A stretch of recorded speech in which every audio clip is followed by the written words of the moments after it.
Mon cher fils, ma chère fille, c'est avec un cœur lourd de sollicitude, mais empli d'une espérance inébranlable, que je viens à vous aujourd'hui.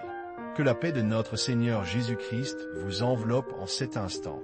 Avant de nous plonger dans cette vérité essentielle, une vérité qui peut éclairer votre chemin et protéger votre âme, je vous invite, du fond du cœur, à laisser un pouce bleu à cette vidéo, un geste simple mais significatif, et à vous abonner à notre chaîne.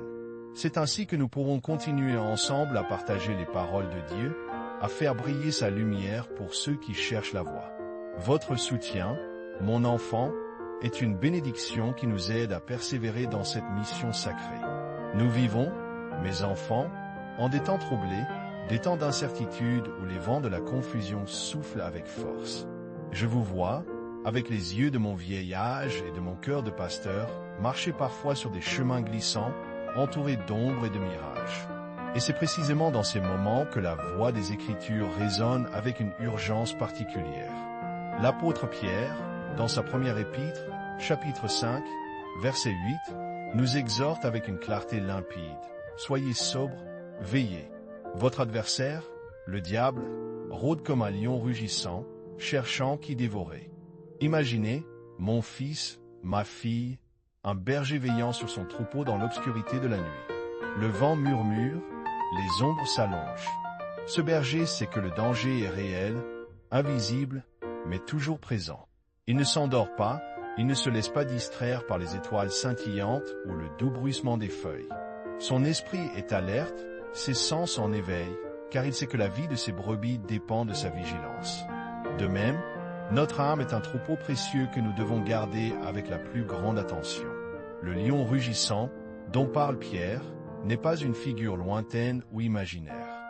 Il est la tentation, le doute, la séduction des fausses promesses, les doctrines qui s'écartent de la vérité éternelle.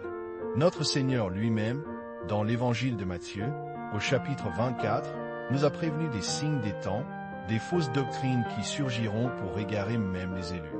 Il a parlé de faux Christ, de faux prophètes qui accompliront de grands signes et des prodiges pour séduire.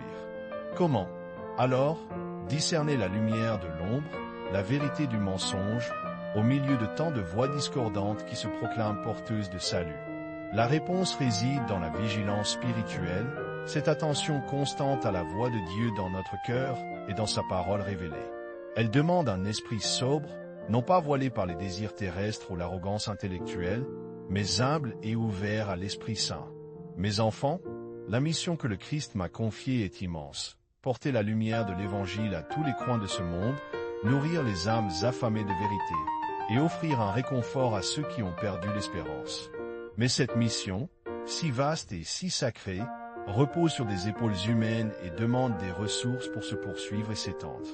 Si ces paroles, si cette humble voix de votre pasteur a touché votre cœur et éclairé votre chemin, je vous invite à considérer un geste de charité. Un don, même le plus modeste, fait avec amour, peut faire une différence immense. Cliquez sur le bouton Merci ou Super Merci ici même sous la vidéo.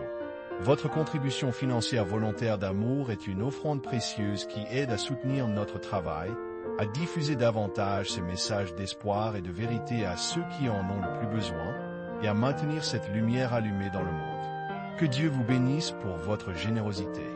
Revenons à notre méditation, mes chers enfants. La vigilance spirituelle n'est pas une peur panique du mal, mais une confiance active en Dieu. Elle nous pousse à examiner attentivement chaque enseignement, chaque idéologie, chaque mode de pensée à la lumière de la parole de Dieu et de la tradition vivante de l'Église. Ne vous laissez pas emporter par la nouveauté pour la nouveauté, ni par les paroles flatteuses qui promettent un chemin facile sans sacrifice ni conversion du cœur. Les faux prophètes, souvent, ne sont pas ceux qui crient le plus fort, mais ceux qui déforment subtilement la vérité, qui diluent l'Évangile pour le rendre plus agréable à l'oreille du monde. Comment alors vous prémunir, mon fils, ma fille? Enracinez-vous profondément dans la prière, car c'est là que votre âme dialogue avec son Créateur et apprend à distinguer sa voix de toutes les autres. Lisez les Écritures avec un cœur ouvert et un esprit humble, cherchant la sagesse qui vient d'en haut. Pratiquez les sacrements, en particulier l'Eucharistie et la confession. qui sont des sources inépuisables de grâce et de force. Entourez-vous de frères et sœurs dans la foi qui partagent votre cheminement, car la communauté est un soutien précieux dans les temps d'épreuve. N'oubliez jamais que la vérité n'est pas une opinion fluctuante, mais une personne, Jésus-Christ, qui est le chemin, la vérité et la vie. Gardez vos yeux fixés sur lui, votre cœur ancré en lui, et votre esprit vigilant à ses enseignements. C'est ainsi que vous traverserez les tempêtes de ce monde sans chavirer, que vous discerneriez les pièges et que vous marcherez avec assurance vers la lumière éternelle. Que le Seigneur vous bénisse et vous garde, mon cher fils, ma chère fille. Que son visage brille sur vous et vous accorde sa grâce. Que le Seigneur tourne vers vous son regard et vous donne la paix, maintenant et toujours. Amen.